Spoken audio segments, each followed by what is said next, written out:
Hola, toleleje, toleleje. Kunin at basahin, kunin at basahin. Ako po si Kuya Sam Pagaduan, ang inyong kasama sa ating lumalim at mamunga Gospel Reflection. Ngayon ay June 11, 2026. Ang mabuting balita ng Panginoon ayon kay San Mateo, chapter 10, verse 7 to 13. Noong panahong iyon, sinabi ni Jesus sa kanyang mga apostol, "Humayo kayo at ipangaral ninyo na malapit nang maghari ang Diyos. Pagalingin ninyo ang mga may sakit at buhayin ang mga patay. Pagalingin ninyo ang mga may sakit, pagalingin ninyo ang mga ketungin at palayasin ang mga demonyo. Yamang tumanggap kayo ng walang bayad, magbigay naman kayo ng walang bayad. Huwag kayong magdala ng salapi, maging ginto, pilak o tanso sa inyong mga lukbutan.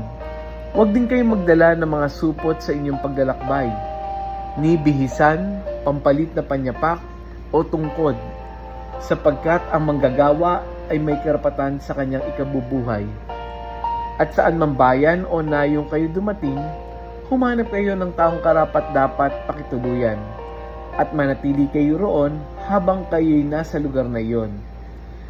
Pagpasok ninyo sa bahay, sabihin ninyo, maghari nawa ang kapayapaan sa bahay na ito. Kung karapat-dapat ang mga tao sa bahay na iyon, panatilihin ninyo sa kanila ang inyong bati, ngunit kung hindi, bawiin ninyo ito." Ang mabuting balita ng Panginoon. Pinupuri ka namin, Panginoong Hesukristo. Happy Thursday po sa inyong lahat.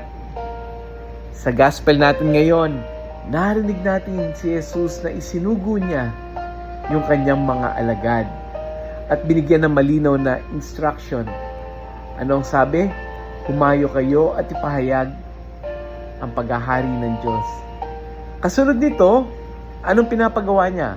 Pagalingin ng mga may sakit, buhayin ng mga patay, yung mga ketungin, palayasin ng mga masasamang espiritu.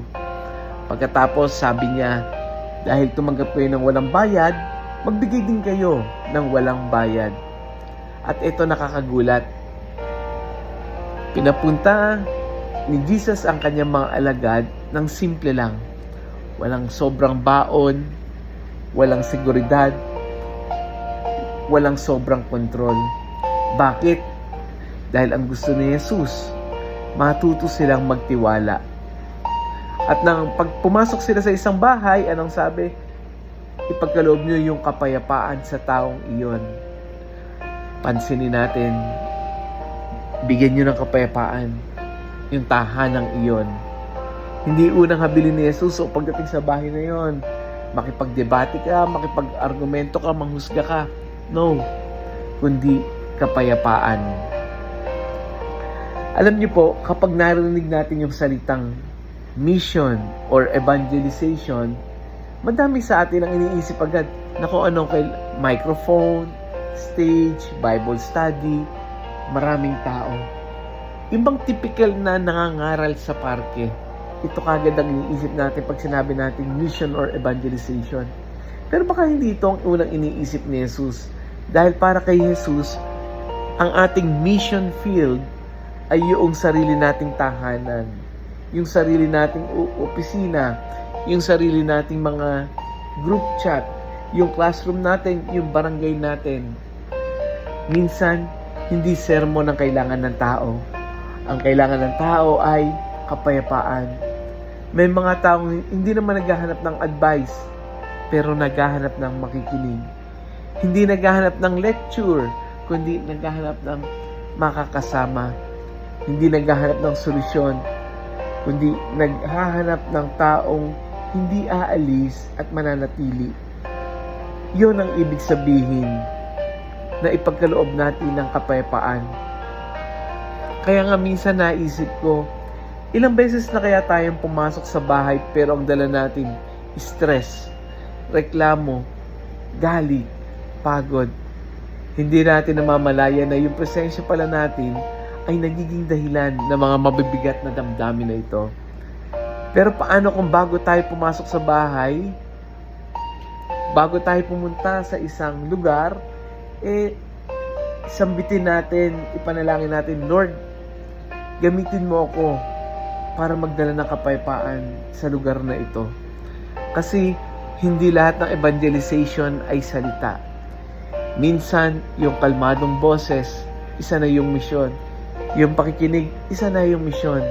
Yung pagpapatawad, yung pagngiti, isa na itong misyon.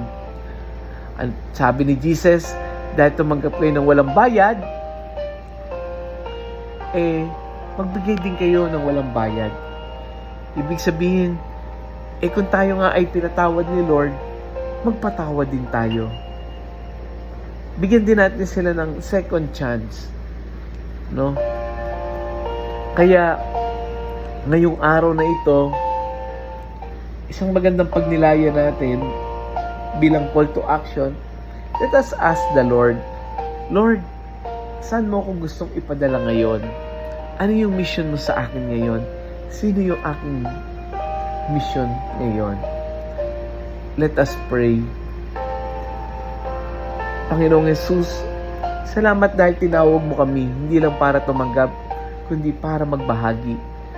Kapag natatakot kaming maging instrumento mo, bigyan mo kami ng tapang. Kapag gusto naming kontrolin ang lahat, turuan mo kaming magtiwala. At saan man kami dalhin, gawin mo kaming tagapagdala ng iyong kapayapaan. Nawa ang aming presensya ay maging pahinga sa pagod, pag-asa sa mga nawawalan, at liwanag sa mga naghahanap. Amen. Friends, bago tayo magtapos, baka may kakilala kang naghahanap ng kapayapaan. Hindi naghahanap ng mahabang sermon. Share natin yung audio gospel na ito. Share natin ito sa ating mga kaibigan, kakilala, sa mga ka-GC natin, sa mga kapamilya natin, sa classmates natin, sa barangay, no? Sa mga co-workers natin. Dahil hindi mo alam, baka sa simpleng pag-share na ito, maging paraan para mapagaang ang kanilang damdamin. Makapagdulot ito ng kapayapaan. Muli, ako po si Kuya Sam Pagaduan, nag-aanyaya. Halina, tayo ay lumalim at mamunga. Lumalim sa pananampalataya at mamunga ng mabubuting gawa. God bless us all.